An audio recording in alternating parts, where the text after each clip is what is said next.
ಇವತ್ತು ಹೊಸ ಕತೆ. ಹೊಸ ಕತೆ ಅಂದರೆ ಈಗ ಆಗ್ತಾ ಇರೋಂಥದ್ದನ್ನು ಹೇಳೋದು. ನೋಡಿ, ಈಗ ಅಧಿಕ ಮಾಸ ಹ್ಯಾಂಗಾಗಿ ಬರ್ತದೆ ಅದನ್ನು ತಿಳ್ಕೊಳಕ್ಕೆ ಅರ್ಥ ಆಗುತ್ತಾ?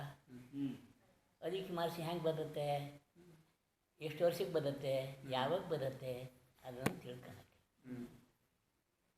ಸೂರ್ಯನಿಗೆ 180 ಗಡ್ಡಿಗಳಿವೆ. ಗಡ್ಡಿ ಅಂದರೆ ಏನು? ರಸ್ತೆಗಳು. ಸುಮೇರು ಪರ್ವತವನ್ನು ಪ್ರದಕ್ಷಿಣೆ ಹಾಕೋದು ಹೀಗೆ 180. ಅದು ಒಂದು ವರ್ಷದಲ್ಲಿ ಅದು ಪೂರೈಸ್ತದೆ. ಚಂದ್ರನಿಗೆ 15 ಗಡ್ಡಿಗಳು. ಹಾಗಾಗಿ ಅವನು ಏನು ಮಾಡ್ತಾನೆ, ಸೂರ್ಯ ಒಂದು ಗಡ್ಡಿಯಿಂದ ಮತ್ತೊಂದು ಗಡ್ಡಿ ದಾಟಕ್ಕೆ ಒಂದು ಸಮಯ ಅಂದರೆ 48 ನಿಮಿಷ ಬೇಕು. ಅಂದರೆ ಅಲ್ಲಿಗೆ ಒಂದು ಗಡಿಗೆ ಅದು 24 ನಿಮಿಷಕ್ಕೆ ಒಂದು ಸಮಯ, ಒಂದು ಗಡಿಗೆ ಆಗುತ್ತೆ. ಅದು ಏನಾಗುತ್ತೆ, ಒಂದು ದಿವಸಕ್ಕೆ ಒಂದರಿಂದ ಮತ್ತೊಂದಕ್ಕೆ ದಾಟಕ್ಕೆ ಅಷ್ಟು ಟೈಮ್ ಬೇಕು. ಅದು ಮತ್ತೊಂದು ದಿವಸ ದಾಟಕ್ಕೆ ಮತ್ತೆ ಅಷ್ಟೇ ಟೈಮ್ ಬೇಕು. ಈ ಥರ ಸುತ್ತಾಗ್ತಾ ಇರೋದು. ಸುತ್ತಾಗ್ಬೇಕಾದ್ರೆ ಒಂದು ದಿವಸಕ್ಕೆ ಒಂದು ಗಡಿಗೆ ಹೋದರೆ ತಿಂಗಳಿಗೆ ಒಂದು ದಿವಸ ಆಗುತ್ತೆ. ಒಂದು ದಿವಸಕ್ಕೆ ಒಂದು ತಿಂಗಳು ಪ್ರದಕ್ಷಿಣೆ ಹಾಕ್ತಾನೆ. ಅರ್ಥಾತ? ಒಂದು ದಿವಸ ಪ್ರದಕ್ಷಿಣೆ ಹಾಕಿ ಅಲ್ಲಿಗೆ 12 ವರ್ಷಕ್ಕೆ ಎಷ್ಟಾಯ್ತು? ಅಲ್ಲ, ಒಂದು ವರ್ಷಕ್ಕೆ ಎಷ್ಟಾಯ್ತು? ಒಂದು ತಿಂಗಳಿಗೆ ಒಂದು ದಿವಸ, 12 ದಿನ ಆಯ್ತು. ಒಂದು ವರ್ಷಕ್ಕೆ 12 ದಿವಸ ಆಯ್ತು. 2 ವರ್ಷಕ್ಕೆ 24 ದಿವಸ ಆಯ್ತು. ಈ ಥರ ಅದು.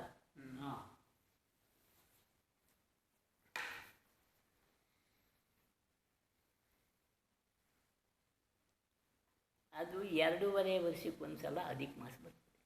ಈಗ ಅಧಿಕ ಮಾಸ ಐತಿ, ಈಗ ಚಾಲು ಐತಿ. ಈ 15ರಿಂದ ಚಾಲು ಐತಿ. ಆದರೆ ನೀವು ಕಂಡು 2.5 ವರ್ಷಕ್ಕೆ ಒಂದ್ಸಲ ಬರ್ತದೆ. 2.5 ವರ್ಷಕ್ಕೆ ಬರಬೇಕಾಗಿದ್ದರೆ ಎಷ್ಟು ಟೈಮ್ ಆಗುತ್ತೆ ಅಲ್ಲಿಗೆ ಅಂದರೆ ಅಷ್ಟು ದಿವಸಕ್ಕೆ ಕಳ್ಕೊಂಡು ಅದು 2.5 ವರ್ಷಕ್ಕೆ ಬರುತ್ತೆ. ಆವಾಗ ಒಂದು ದಿವಸ ಅಧಿಕ ಮಾಸ ಮಾಡ್ತಾರೆ. ನೀವು ಅದನ್ನು ಟೆಸ್ಟ್ ಮಾಡಬೇಕು ಅಂತಿದ್ದರೆ ಈಗ ಜೂನ್ 15ಕ್ಕೆ ನಿಧಿ ಜ್ಯೇಷ್ಠ ಶುರುವಾಗ್ತದೆ. ಈಗ ಅದಕ್ಕೆ ಜ್ಯೇಷ್ಠ ಅದಕ್ಕಿಂತ ನೀವು ಲೆಕ್ಕ ಬರೆಯಿಡು 2.5 ವರ್ಷಕ್ಕೆ ಎಲ್ಲಿಗೆ ಬರ್ತಾನೆ ಮುಂದೆ ಅಂತ. ಅರ್ಥಾತ? ಜೂನು 15 ಹೊತ್ತು, ಮತ್ತು 15 ಉಳಿತಾ, ಮತ್ತು July, August, September, October, November, December, ಜನವರಿ ಈ ಥರದಲ್ಲಿ ಅದನ್ನು ಲೆಕ್ಕ ತೆಗೆದು ನೀವು ಅದನ್ನು ಕಂಡುಹಿಡಿಯಕ್ಕೆ ಬರುತ್ತೆ. 2.5 ವರ್ಷಕ್ಕೆ ಅದು ಒಂದು ಸಲ ಬರುತ್ತೆ. ಅಧಿಕ ಮಾಸ ಬರ್ತದೆ. ಈ ರೀತಿ ಅದನ್ನು ಕಂಡುಹಿಡಿತಾರೆ. ಅದು ತಿಳುವಳಿ ಪಂಡಿತ್ಯದ ಸಿಗ್ತದೆ ನೋಡಿ ನಮಗೆ. ನಾವು ಭಾಳ ಪಂಚಾಂಗಗಳನ್ನು ನೋಡಿದ್ರು ಹಂಗೆ ಅರ್ಥ ಆಗ್ಕಲ್ಲ. ಇದು ಹ್ಯಾಂಗೆ ಹಿಂಗಾಗ್ತದೆ ಅದು ತಿಳುವಳಿ ಪಂಡಿತ್ಯ ಸಾಧ್ಯ ಮಾಡಿದವು, ಆವಾಗ ಅದರ ಅರ್ಥ ಸಿಗ್ತದೆ ನೋಡಿ. ಚಂದ್ರನಿಗೆ 15 ಗಡ್ಡಿಗಳಿರೋವು. ಅವನಿಗೆ 180 ಇಲ್ಲ. ಅವನ ಗತಿನೂ ನಿಧಾನ. ಈ ಸೂರ್ಯನಷ್ಟು ಸ್ಪೀಡಾಗಿ ಹೋಗಲ್ಲ, ನಿಧಾನ ಹೋಗುತ್ತೆ. ಚಂದ್ರ ಕ್ಷಯ ಆಗೋದು ದೊಡ್ಡಾಗೋದು ಹೇಗೆ ನೋಡೋಣ ಹೇಳಿ. ಕ್ಷಯ ಆಗೋಕ್ಕೊಂದು ಕಾರಣ, ಚಂದ್ರನ ಕೆಳಗಡೆ ರಾಹು ವಿಮಾನ ಐತಿ. ವಿಮಾನ ಅದು ಆಯಾಯ ಗಡ್ಡಿಲಿ ಹೋಗ್ಬೇಕಾದ್ರೆ ಅದು ಅಷ್ಟೇ ಕಡಿಮೆ ಆತ ಹೋಗ್ತಾನೆ. 15 ದಿವಸಕ್ಕೆ ಕ್ಷಯ ಆಗ್ತಾನೆ, 15 ದಿವಸಕ್ಕೆ ದೊಡ್ಡ ಆತ ಚಂದ್ರ. ಅದು ಯಾರು? ಈಗ ರಾವು ಅಂದರೆ 2 ಜನ ಆಗ್ತಾರೆ. ಒಬ್ಬ ರಾವು ಕಾಲ ಆಗ್ತದೆ ಒಂದು, ಮತ್ತೊಂದು ನಿತ್ಯ ರಾವು ಅಂದರೆ ಈ ಚಂದ್ರ. ಈ ಚಂದ್ರನಿಗೆ ಕ್ಷಯ ಆಗ್ತದಲ್ಲ, ಈಗ ದೊಡ್ಡ ಆತ ಐತೆ. ಈಗ ಚಂದ್ರನದು ಸಣ್ಣ ಇದ್ದದ್ದು ಈಗ ದೊಡ್ಡ ಆಗಿಟ್ಟಿರುತ್ತೆ. ಅದು ಇದಾದ ಕೂಡಲೇ ಚಂದ್ರ ಕಡಿಮೆ ದೊಡ್ಡ ಆಗುತ್ತೆ. ಪೂರ್ಣಿಮೆ ದಿವಸ ದೊಡ್ಡ ಆಗ್ತಾನೆ, ಅಮಾವಾಸ್ಯೆ ದಿವಸ ಸಣ್ಣ ಆಗಿರ್ತಾನೆ. ಈ ರೀತಿ ಅವನು 15 ಗಲ್ಲಿಗಳಲ್ಲಿ ನಾವು ಯಾರು ಮಾಡ್ತಾನೆ ಚಂದ್ರ.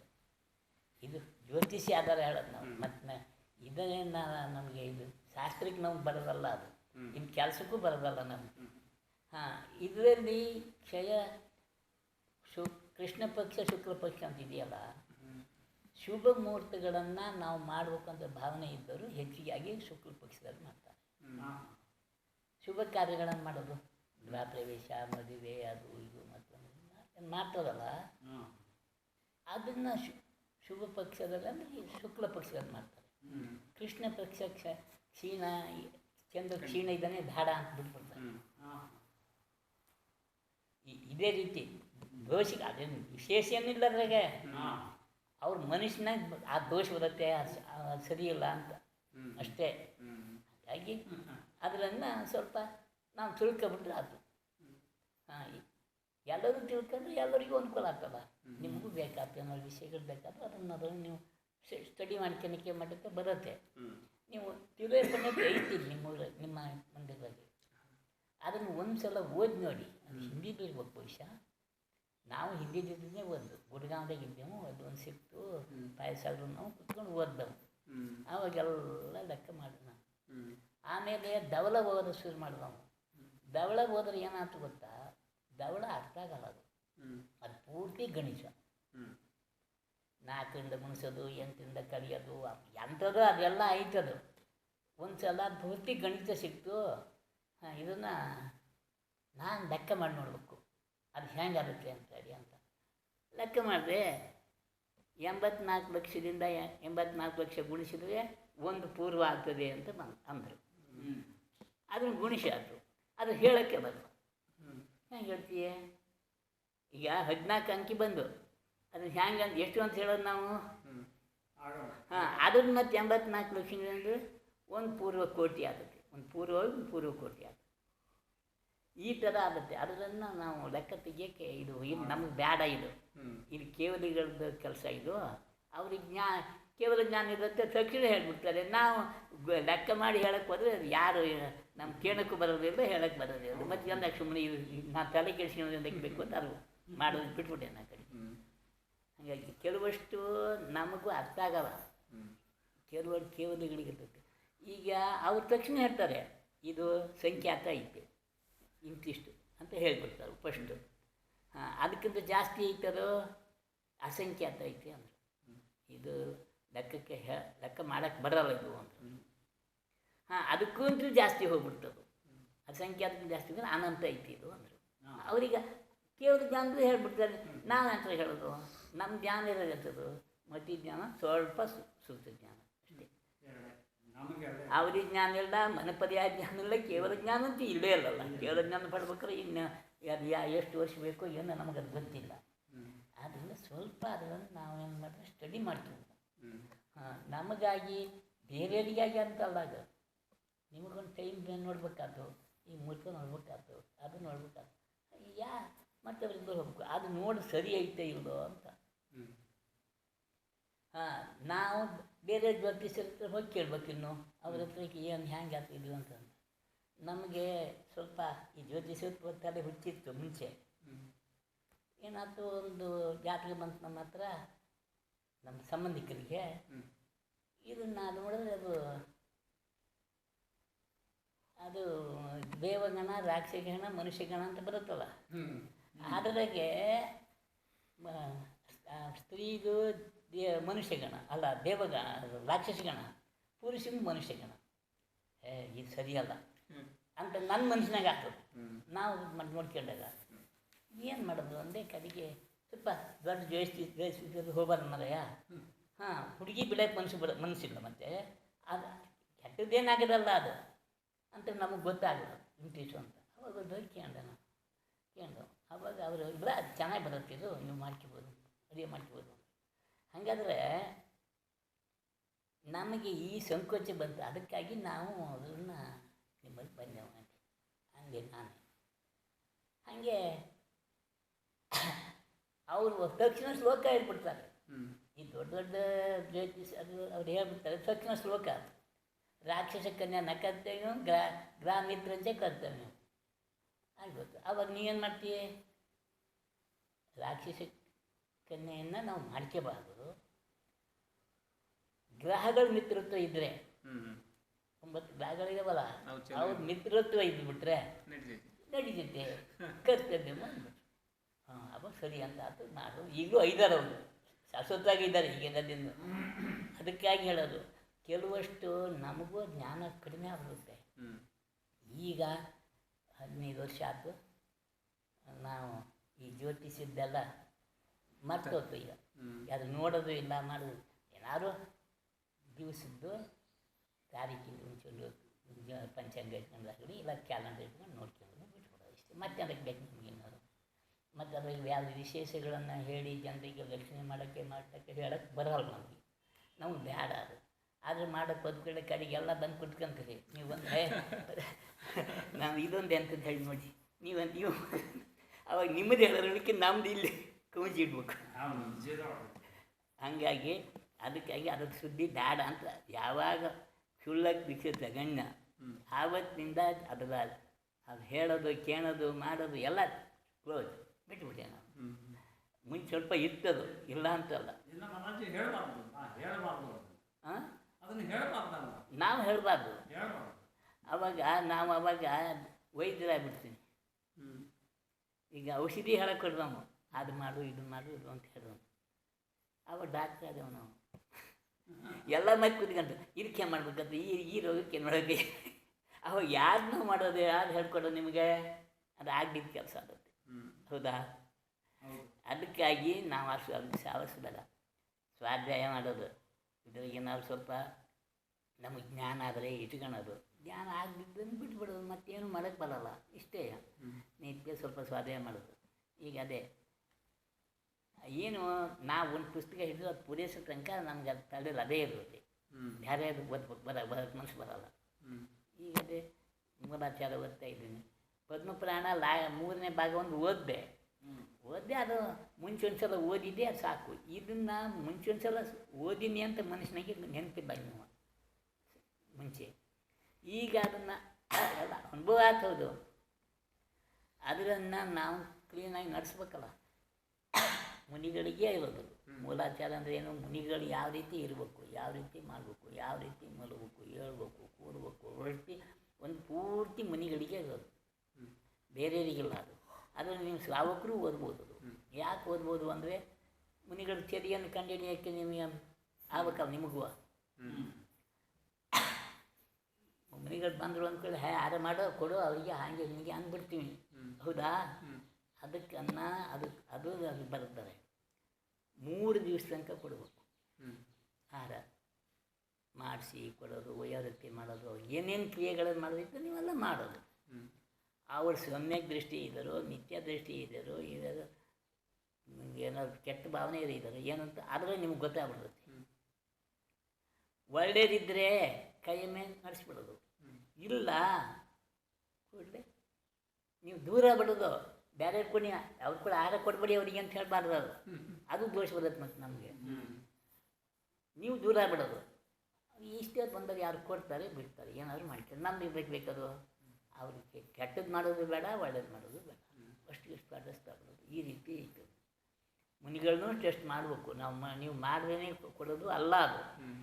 ಆದರೂ ಮಾಡಿದ್ಮೇಲೆ ಸ್ವಲ್ಪ ಅನುಭವ ಆದಮೇಲೆ ಇವರೇ ಈಗ ನಮ್ಮನ್ನು ಟೆಸ್ಟ್ ಮಾಡೇ ಕೊಡಬೇಕು. ನಾವೆಲ್ಲ ತಪ್ಪು ಅಲ್ಲ, ನಾವು ತಪ್ತೀನಿ. ಎಷ್ಟೋ ಮುನಿಗಳು ತಪ್ತಾರೆ. ಈಗಿನ ಮುನಿಗಳಂತ ಭಾಳ ರೀತಿಯಲ್ಲಿ ತಪ್ಪಿ ಭಾಳ ತ್ರಾಸು ಕೊಡ್ತಾರೆ. ಎಲ್ಲ ಥರನೂ ಮಾಡ್ತಾರೆ. ನಿತ್ಯಾತ್ವ ಅಂದರೆ ಅದರಲ್ಲಿ ಮುಳುಗಿದ್ದಾರೆ. ದುಡ್ಡಿನಾಗೆ ಅವ್ರು ಮುಳುಗಿದ್ದಾರೆ. ಅದಕ್ಕಷ್ಟು ದುಡ್ಡು ಕೊಡು, ಇದಕ್ಕಿಷ್ಟು ದುಡ್ಡು, ಇದಕ್ಕಷ್ಟು ದುಡ್ಡು ಕೊಡು ಅಂತ. ನಾವು ಸ್ವಾಮಿಗಳ್ದಾಗಿದ್ದೆ ಈಗ 20 ಬಿಡುವೆಯಲ್ಲಿ ಪಾಯಸ ನಾನು ಬಿಟ್ಟು ಕುಂಡಾಪುರಕ್ಕೆ ಹೋದ್ರು. ನಾವು ಒಬ್ಬನೇ ಇದ್ನ. ವಾಪಸ್ ಈ ಕಡೆ ಮಲೆನಾಡು ಕಡೆಗೆ ಹೋಗೋಣ ಅಂತ ಸೀದಾ ಸ್ವಾಮಿಗಳು ಅಲ್ಲೆಲ್ಲ ಓಡಾಡ್ಕೊಂತ ದಡ್ಗ, ಬೆಳ್ಳೂರು, ಕಮ್ಮದಳ್ಳಿ ಎಲ್ಲ ಸುತ್ತರ್ಕೊಂಡು ಸ್ವಾಮಿಗಳು ಬಂದರು. ಅವ್ರು ಬರ್ಬೇಕಾದ್ರೆ ಅವ್ರು ಮಹಾರಾಜರಿದ್ದರು. ಸುಮ್ಮನೆ ಹಾಕಿ ಅವರು ಬಂದು ನಮ್ಮನ್ನು ನಮ್ಮ ರೂಮ್, ನಾವಿರೋ ರೂಮನ್ನು ಹೀಗೆ ಎಲ್ಲ ಬಂದು ಟೆಸ್ಟ್ ಮಾಡೋದು. ನಮ್ಮ ಕುಡಿಯೋದೇ ಅಂತದ್ದು ಒಂದು ಚಾಟೆ ಬ್ಯಾಗು, ಒಂದು ಶಾಸ್ತ್ರದ ಬ್ಯಾಗ್. ಹಿಡ್ಬಿಟ್ರೆ ಮತ್ತೆ ಪಿನ್ ಸಿಕ್ಕಮ್ಮಂತ ಇವ್ರು ಕಡೆ ಏನೂ ಇಲ್ಲ ಅನ್ಕೊಂತ ಅವ್ರವ್ರ ಮನುಷ್ಯನ ಮಾಡ್ಕೊಂತ ಹೊರಟ್ರೆ ಬಂದರು ಜನ ಬಾಕಿ ಉಳಿದದಲ್ಲ.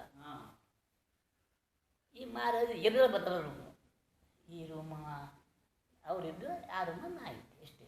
ಮಧ್ಯೆ ಒಂದು ದಾರಿ ಮಹಾರಾಜ ಅಂದಲೆ ಮಾತಾಡೋಕ್ಕಂತ ಹೋಗಿ ಹೋದೆ.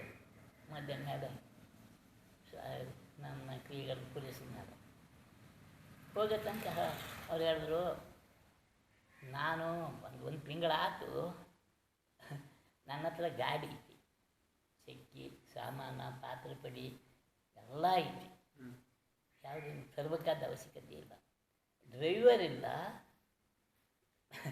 ಅಡುಗೆ ಮಾಡೋದಿಲ್ಲ, ನಾವು ಒಬ್ಬನೇ ಇದ್ದೀನಿ, ನೀವು ಒಟ್ಟು ಇದು ಮಾಡೋಣ. ನಾನು ಇಲ್ಲ ನಾಟ್ಲಾಗಿ ಮಲೆನಾಡು ಕಡೆಗೆ ಹೋಗೋದೈತೆ, ನನಗೆ ಸ್ವಲ್ಪ ಕೆಲಸ ಐತೆ, ಅದೊಂದು ವೇದಿ ಪ್ರತಿಷ್ಠೆ ಕರೆದರೆ ಹೋಗ್ಬೇಕು ಅಲ್ಲಿ ಬರ್ತೀನಿ ಅಂತೆ. ಹ್ಞೂ ಅಂದ್ರೆ ಸುಮ್ಮನೆ ಹಾಕ್ಯಂಡು ಹಾಗೆ ಎದ್ದೇನು ಮಾಡಿದ್ರು ಅಷ್ಟೊಂದ್ರೆ ಬಾಗಿಲಿಗೆ ಹೋದರು. ಹೀಗೆ ಪುಸ್ತಕ ಇದ್ದೀರಾ, ನಾ ಹಿಂಗೆ ಬಿಚ್ಚಿ ನೋಡಿದೆ ಎಂಥ ಶಾಸ್ತ್ರ ಐತಿ ಅದು ನೋಡೋಣ ಅಂತ. ದುಡ್ಡಿತ್ತು ಹಾಗೆ ಮುಚ್ಚಿಟ್ಟು ತಿರುಗಿ ಅವ್ರ ರೂಮಿಗೆ ಹೋದ. ಈಗ ಯಾರೋ ಬಂದು ತೆಕ್ಕೊಂಡು ಹೋದರು, ಮಾರಾದ್ರೆ ನಮ್ಮ ಮದುವೆಗೆ ಬಂದಿದ್ರು, ಅವರೇ ದುಡ್ಡು ನಮ್ಮ ದುಡ್ಡು ತಗೊಂಡು ಹೋದ್ರು ಅಂತ ಅವಾಗ ಅದಕ್ಕೆ ಅವ್ರ ರೂಮಿಗೆ ಹೋಗೋದು ಬಿಟ್ಟೆ. ಹಾಂ 6ಕ್ಕೆ ಹೋಗವು, ಅವರು ಒಟ್ಟು ಹೊರಟವು, ಮಂದಿರಕ್ಕೆ ಹೋಗವು 6 ಮಂದಿರದಿಂದ 6ಕ್ಕೆ ಹೋಗವು ವಾಪಸ್ ಬಂದರು. ಸಂಜೆಗೆ ಎಲ್ಲರೂ ನಾವು ಬೆಟ್ಟಕ್ಕೆ ದರ್ಶನಕ್ಕೆ ಹೋಗೋದ ನಾವು ಒಬ್ಬನೇ ಹೋಗ್ಬಿಡೋದು, ಅವ್ರನ್ನ ಅವ್ರನ್ನ ಕರೆಯೋಕ್ಕಲ್ಲ ನಾವು. ಮಧ್ಯಾಹ್ನದಲ್ಲಿ ಎಲ್ಲರೂ ಒಂದೊಂದು ದಿವಸ ಬರೋದು, ಹೀಗೆ ದರ್ಶನಕ್ಕೆ ಹೋಗೋಣ ಮಧ್ಯಾಹ್ನ 1 ಗಂಟೆ ಭಗವಂತ ದರ್ಶನಕ್ಕೆ ಬಂದು ಅಲ್ಲೆಲ್ಲ ಮಂದಿರಗಳಿದ್ದು ಅವಕ್ಕೆಲ್ಲ ಹೋಗ್ಬರೋಣ. ಆವಾಗ ಮಾತ್ರ ಒಟ್ಟಿರೋ ಬಾಕಿಯ ದಿವಸ ಅವ್ರ ದೂರನೇ ಇಟ್ಬಿಡೋದು. ನಾನು 8 ದಿನಕ್ಕೆ ಕೊಡಬೇಕು ಅಂತ ಅಡ್ಡಿಗೋನು, ಯಾಕಾಗಿ ಶ್ರಾವಣ ಬರ್ಕೊಳ್ಳೋ ಪೂರ್ತಿ ನೋಡ್ಕೊಂಡು ಹೋಗ್ಬೇಕು, ಮತ್ತು ಪುನಃ ನಿಂಗೆ ಬರೋಕ್ಕಾಗಲ್ಲ, ನಾ ಎಲ್ಲಿ ಬರ್ತೀನಿ, ನಂಗೆ ವಯಸ್ಸಾಯ್ತು ಅಂತೇಳಿ ಈ ಭಾವನೆ ಇತ್ತು. ಆವಾಗ 8ನೇ ದಿವಸಕ್ಕೆ ಏನಾಗ್ತಲ್ಲಿ ಹೋಗ್ತೀನಿ ಅಂದರೆ ಮ್ಯಾನೇಜರೇ ಅಂದರು, ಇಲ್ಲ ನಾನು ಹ್ಯಾಂಗೆ ಹೋಗೋದು, ನೀವು ನಾಳೆ ಸೋಮವಾರ ಎಲೆಕ್ಷನ್ ಐತಿ, ನಾವು ಭಾನುವಾರಲೇ ಹೊರಡ್ಬೇಕು ಅಂದು. ಅವ್ರಿಗೆ ಎಲೆಕ್ಷನ್ನರಿಗೆ ಏನು ಮಾಡಿದ್ದಾರೆ, ಎಲ್ಲ ಒಂದೊಂದು 1000 ರೂಪಾಯಿ ಕೊಟ್ಟಿದ್ದಾರೆ ಓಟ್ ಹಾಕೋಕ್ಕೆ. ಈಗ 1000 ರೂಪಾಯಿ ದುಡ್ಡು ಬಿಟ್ಕೊಂಡು ನಮ್ಮ ಕಡೆ ನಡೆಯೋಕ್ಕೆ ಯಾರು ಬರ್ತಾರೆ ನಿಮ್ಮ ಕಡೆ, ನಾ ಏನು ಮಾಡಬೇಕು ಅಂದ. ಇನ್ನೇನು ಮಾಡೋದು ಅಂತ ಅಷ್ಟೊತ್ತಿಗೆ ನಮ್ಮ ಬಿದಿರೆಯಿಂದ ಒಂದು 2 ಜನ ಹುಡುಗರು ಬಂದಿರು, ಗಂಡ ಹೆಂಡತಿ ಬಂದಿರು. ಅವ್ರು ಮಾತಾಡಿದವು, ಹೀಗೆ ಪಾಯಸ ಹೋಗಿದ್ದವು, ಅಲ್ಲಿಂದ ಬಂದವು, ಇಲ್ಲಿ ನಿಮ್ಮ ದರ್ಶನ ಮಾಡ್ಕೊಂಡು ನಾನು ಹ್ಞೂ ಅಷ್ಟೊತ್ತಿಗೆ ಸುಮತಿ ಹಾಗೆ ಹೀಗೆ ಅವತ್ತು ಮರೆಯ ಅಂದರೆ ಸುಮತಿ ಕುಮಾರ್ ಫೋನ್ ಮಾಡು ಅಂತ. ಆಮೇಲೆ ಫೋನ್ ಮಾಡು, ಇಲ್ಲ ನಾಡು ಬರ್ತೀನಿ ನಾನು, ಕರ್ಕೊಂಡು ಬಿಟ್ಟು ಬರೋಣ ಅವ್ರನ್ನ ಚಾಮರಾಜ ಸಾಗರಕ್ಕೆ, ಶಿವಮೊಗ್ಗ ಬಿಟ್ಬಿಟ್ಟು ನಾನು ಶಿವಮೊಗ್ಗದ ನಂಗೆ ಅಂತ ಹೇಳಿದ್ರು. ಮತ್ತು ಮುಂದೇನು ಬೇಡ, ನಮ್ಗೆ ಹತ್ರ ಜನ ನಮ್ಮ ಸಮಾಜ ಐತೆ, ನಾವು ನೋಡ್ಕೊಂತೀನಿ ಹೀಗೆ ಅವ್ರು ಬಂದರು, ನಮ್ಮ ಕರ್ಕೊಂಡು ಬಂದು